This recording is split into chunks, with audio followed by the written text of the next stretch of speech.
Alexander. Thank you, Julianne. I can assure you and promise you one thing. Coming from the state of New Jersey, where we're overregulated and it's a nanny state, you don't have to worry about my time. I'm used to being controlled.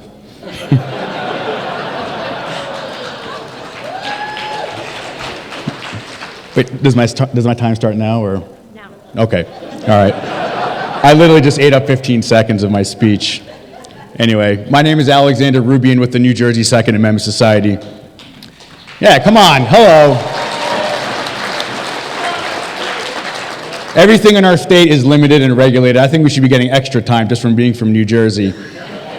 And before you think you're going to be the smart and bright one and come up to me and say, hey, do you know what the best part of New Jersey is? Leaving.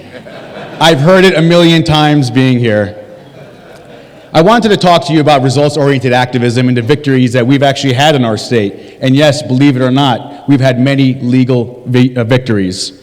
How many of you know that we've went after 30 towns for violating federal and state gun laws and won every single time?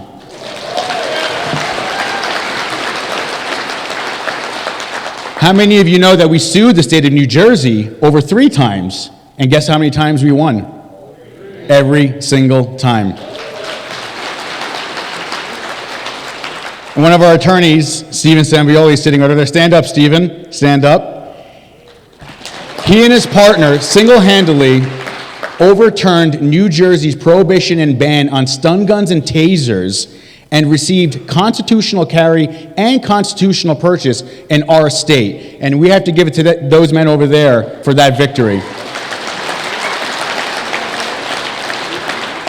Many of you laugh because it's not a real gun, but I can assure you one thing. The groups of women that we work with that prefer to have a stun gun or taser to protect themselves against, violent offenders, violent ex-boyfriends, and so forth, love the fact that every single day they now feel protected because of our legal victory.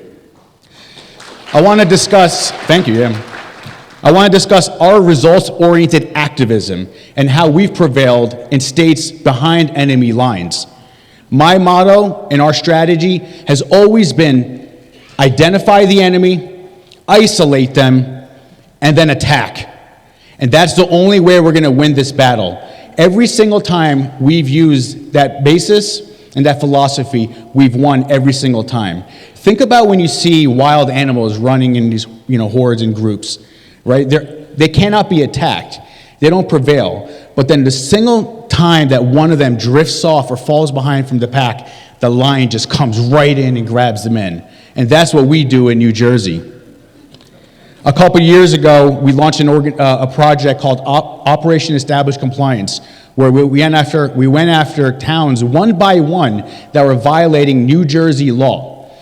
And every single time, we were able to have the laws and the rules, the things that they were doing overturned and have those towns apologize to us. About a few months ago, we went after a town that was making people get re-fingerprinted every 2 years. Every 2 years. You have to get re-fingerprinted.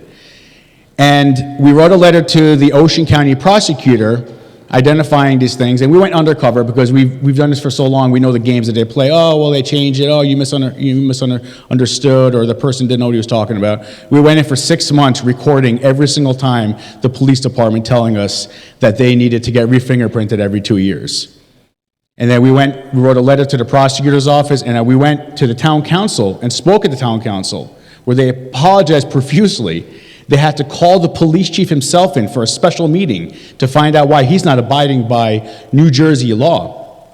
And then within a week, they reversed everything, apologized, and made sure they were abiding by state and federal law. Now, they undermined the whole notion of what a background check is. And this is why I need you guys to understand what goes on behind enemy lines and what happens in New Jersey. Because they want everybody to get a background check, right? But you get a background check, but you still get arrested for your lawfully owned firearm. And every year, hundreds of people in the state of New Jersey, like Brian Aiken, Stefan Josie, Meg Fellenbaum, Shaneen Allen, and hundreds more are being arrested and put in jail for non-violent crimes with their lawfully owned, background-checked firearms. That's the America that we live in today. And now we have presidential candidates going out there and saying that they want to put law-abiding citizens in jail.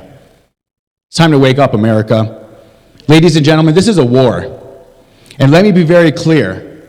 The Second Amendment denied anywhere in America is denying the Second Amendment everywhere in America. And if the Second Amendment dies, America dies with it. Thank you.